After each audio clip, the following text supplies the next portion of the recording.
Hey guys, it's Chantel, and today I wanted to share a little bit of a different book video with you. I wanted to share my favorite picture books, or mine and my kids, I guess.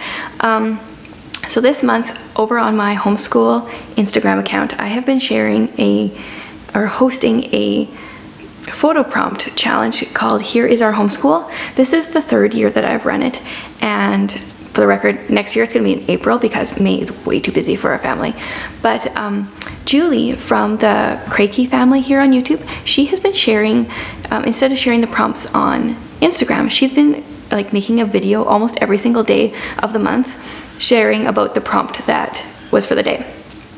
And so last week, when our prompt was read alouds, she shared some of their favorite picture books, and it kind of got me thinking, hey, like that would be a fun thing to do. So I went through our house and picked out some of our favorite picture books and wanted to share them here with you. Now, we don't own all of our favorite picture books, so this is going to be like part one of a number of videos, because once we can go to the library again, I want to do a part two, part three, however many it takes to share our favorite picture books with you. So these books are kind of in a bit of a particular order. I do have our preschool / toddler books kind of on the top that I'll share first, and then we'll get into the more picture books for generally every age, I would say. Yeah, so let's just dive right in.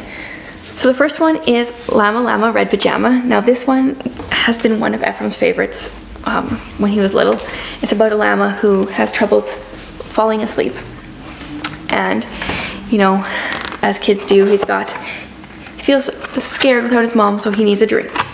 And Ephraim's favorite page was always, there's this part where he kind of starts to freak out. And he yells for his mama. And eventually the mom comes back and is like, Mom's always here.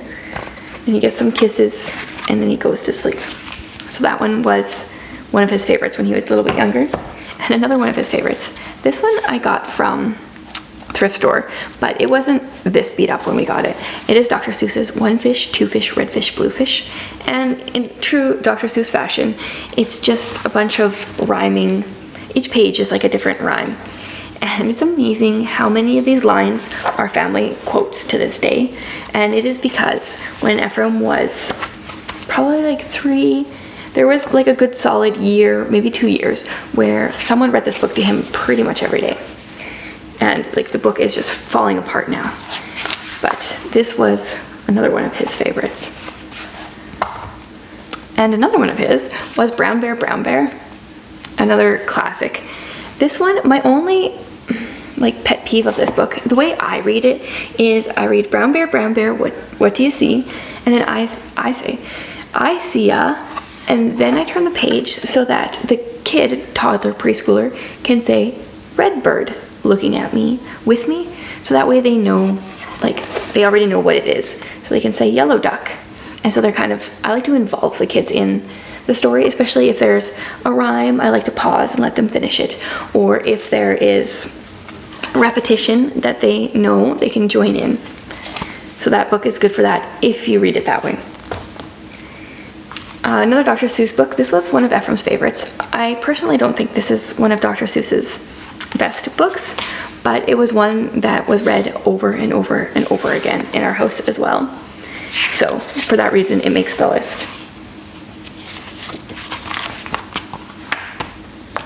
This one I found at Dollarama one time years and years ago, and they also had like Monster Knows Please and Thank You, and I wish I would have got them because these have such cute little rhymes.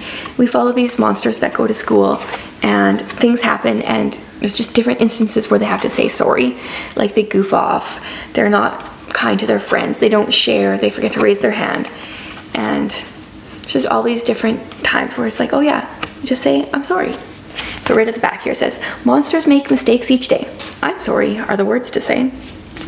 Up, Up, Down is a really good one for like beginning readers, pre-readers. I like to read this one because it has a lot of repetition. The mother always says, be careful, don't climb. And when Anna climbs up her dresser, she goes up, up, up. So I like to point, and the kids can join in so they know we're saying the word up when we're pointing up, and then fall down. So Robert Munsch kind of gives like visual clues in his books, And that's nice. And so when it comes to ow, ouch, ow, ouch, ow, ouch, the kids always know to join in. And then here she falls down again. And then there's a lot of like, no, no, no, no. And so they just know every time you point, that's another no. So I really like Robert Munsch for that reason. And his books, most of them are kind of ridiculous, but they're so ridiculous that people don't, or kids don't really think like, oh, this is a character I want to be like, you know? I don't know if that makes sense. They're not necessarily behaving in his books. They're being weird and silly, but they're so over the top weird and silly that it's not like something that kids think of actually doing. Another good one for when kids are learning to read is Elephant and Piggy. We really like Mo Willems. The kids think his books are hilarious, and I love that the elephant's words are the same color as the elephant, and you can tell who's saying it, and the piggy's words are the same color as the piggy. And this book is all about going for a drive and how they're just so excited about this drive they're going to go for. And then they realize they don't have a car. They have all the other things, everything they need, but they don't have a car. So then they just pretend that they're going to drive. I might make a separate video in the future of like a list of really good early reader books, and his books are not, they don't have just easy words, but they are really good beginner books, I think, for early readers. If You Give a Pig a Pancake was one of my childhood favorites and is now one of my daughter's favorites as well. So it's all about, if you give a pig a pancake, she's gonna want syrup, and then she's gonna get sticky, and then she's gonna want a bath, and then, you know, she just wants one thing after another, kind of like kids do. I really like the illustrations in these books though. There's a whole series. I think maybe the first one was If You Give a Mouse a Cookie. Is that the first one? But personally, If You Give a Pig a Pancake is my favorite. Now, one of my personal preferences when it comes to picture books, so even more than a preference, it might be kind of like a stipulation, is there can't be too many words. And this is my one exception to that rule. Maybe not one exception, but this is one of the exceptions. The Little House has quite a few words, but I really like the story. It's all about a little house who lives in the country, and then eventually the city kind of starts to come in around her until she's kind of trapped in the city. But she gets purchased and she ends up going back out to the country, to the place where she loves. It's a sweet little book. And this is another thrifted book, as most of mine are. I realized when I bought it that I'm like 99% sure that this was my grade 1 teacher. She continued to teach for years after she taught me in grade 1, and I'm pretty sure this was her book. I have another Mo Willems book here, Don't Let the Pigeon Stay Up Late. Now, I really like his books because his drawings are so simple, and yet his books are so witty. So one of my things I really like about this one is the pigeon makes all these excuses as to why he shouldn't go to bed. But if you notice like the background page color here, as it gets darker later, the pages get darker until we get to like black for when the pigeon falls asleep. So he has all these reasons. He wants 5 more minutes, all these excuses. He's not tired. He wants to talk. It's the middle of the day in China. The bunny wants to stay up too. You know, he's just got all these excuses. But then eventually he starts to fall asleep. So that was a cute one. Julia Donaldson is one of my favorite children's book authors. The Paper Dolls is one of my absolute favorites. In this book, we follow a girl who, with the help of her mom, makes some paper dolls. They were Ticky and Tacky and Jackie the Backy and Jim with 2 noses and Joe with a bow. And these dolls go on these imaginary adventures, and they danced and they jumped and they sang. And the girl takes them on these adventures where they meet a dinosaur and a tiger, and eventually they meet a boy with some scissors. Unfortunately, this is not imaginary, and he snips them. And they're gone, and they go and live in a little girl's memory, where they hang out with other things that are in her memory, like her granny. And then the girl grows up and helps her own daughter make some paper dolls. They were Poppy and Pinky and Binky the Blinky and Fred with one eyebrow and Flo with the bow. So this is one that I highly recommend for people. I love it. I love the sentimental value. I love the pictures. I just love everything about this book. Speaking of Julia Donaldson, we also have the Gruffalo. Now when I bought it online, I didn't realize how tiny it was going to be. That's unfortunate because I love this book. The story is about a mouse who is walking through the woods and the fox thinks he looks tasty, but then the mouse is like, oh, I'm actually going to meet the Gruffalo. And then the owl thinks he's tasty, and he says the same thing to the owl. Then he meets a snake, and same story, until the mouse actually meets the Gruffalo. So he tells the Gruffalo, you know, you don't want to eat me. Like, I'm not good. All the creatures here are actually very terrified of me. So they go for a walk, and the snake slithers away because he's terrified. And the owl runs away because he's terrified. And the fox. And then the Gruffalo runs away because obviously the mouse is very scary because everyone's running away from the mouse. All was quiet in the deep dark wood. The mouse found a nut, and the nut was good. So this also just has like a rhythm and a rhyme that I really like. And I think the story is really funny. Ferdinand is a really old story that most people know, and I love my like vintage copy from the 60s. Even the pages are like really yellowed. So it's about, Ferdinand is the story about a bull who just really wants to sit and sniff flowers all day. But he gets called up to be in a bullfight, but he doesn't do so well because he just wants to sit and smell the flowers. And then in the end they decide he's no good, so they send him home and he just sits under the tree and smells his flowers. Another Robert Munsch book, but totally different than the other one I shared, Love You Forever. This one is such a sweet little story about a woman who sings to her new baby when he's born. She sings, I'll love you forever, I'll like you for always, as long as I'm living, my baby you'll be. And he kind of grows up, becomes older, crazy, annoying, but she always sings to him. Even when he moves across town, she goes and she sings to him. Always when he's asleep, or so she thinks. But then one day the man finds out his mom is sick, so he goes over and he rocks her and he sings the same song to her. I'll love you forever, I'll like you for always, as long as I'm living, my mummy you'll be. And then he goes home to his house and he picks up his little baby girl and he sings to her. And I cannot get through this book without crying. And if you can, then you probably have no heart. Maybe slightly dramatic, but this one always just tears me up. Chrysanthemum is the story about a girl who loves her name. Her parents love her name. They always talk about how she's like a flower. And then Chrysanthemum goes to school where kids have names like Joe and Bob and nothing as crazy as Chrysanthemum. And she gets made fun of because that's such a weird name. It's a flower's name. Until they get this teacher named Mrs. Twinkle, and she says she just loves the name Chrysanthemum. And then all of a sudden all the other kids are like, oh, maybe it's not so bad after all. And she's like, you know, when I named my baby, I was thinking Chrysanthemum would be a pretty good name.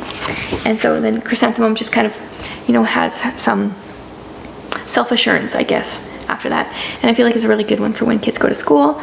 Kind of addresses like bullying in a interesting way, I guess. I like that book. One of my childhood absolute favorites is Rainy Day Magic. This is written by Marie Louise Gay, who also wrote the Stella and Sam books, which I think are like fairly common and popular, but I never hear anyone talking about this book. They need to. This is a story about these friends who have a rainy day magical adventure. And I had it all memorized as a kid. It's rainy and foggy, boring and gray. Hey daddy, there's Joey, she's come to play.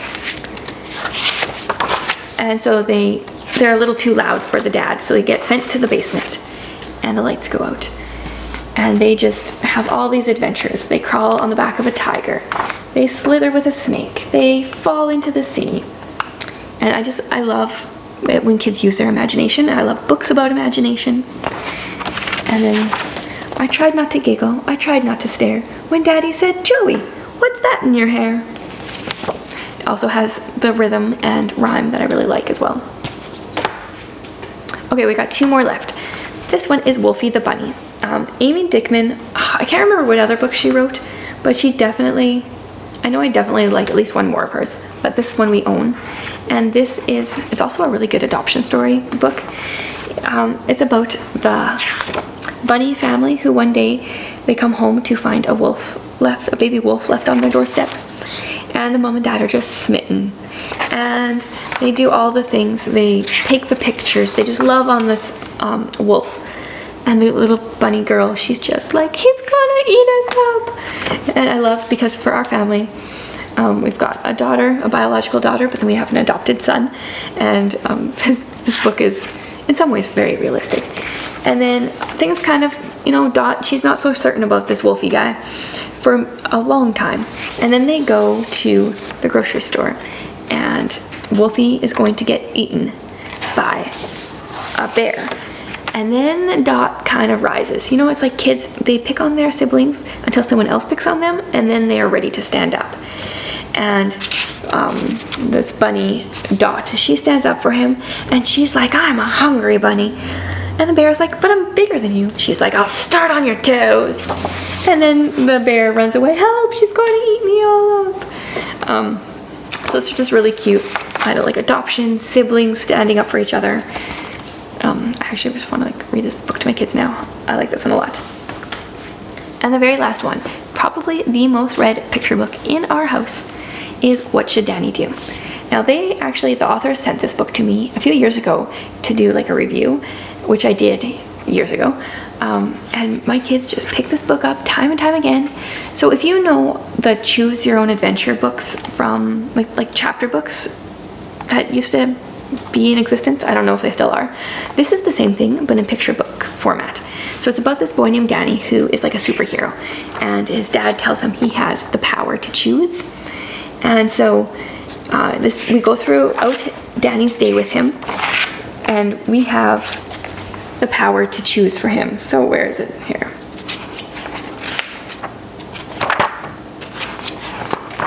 Here it starts. So Danny goes down for breakfast, and his brother is actually eating off of a plate he wants to eat off of. So he has the choice. Should he eat the pancake on the alphabet plate, or should he yell until he gets the ninja plate? And depending which option you choose, a different scenario happens. And we get to go throughout his day doing either like the good scenario or the bad scenario, and see how that ends up for him. And my kids have read this book so many times over, going through every single possible scenario, and it just keeps getting picked up. So there you have it. Those are some of our favorite picture books that we own, and I probably still miss some. I'll probably like find one right after this that we love, but those are the ones I picked up initially here. We are definitely going to do a second, third, fourth, who knows how many parts to this once we can get access to the library again. But I would love it if you would let us know your favorite picture books in the comments, and we will either tell you if we own it, or we will, you know, start writing a list of all the books we want to request from the library when they open up again. Thanks for watching, guys.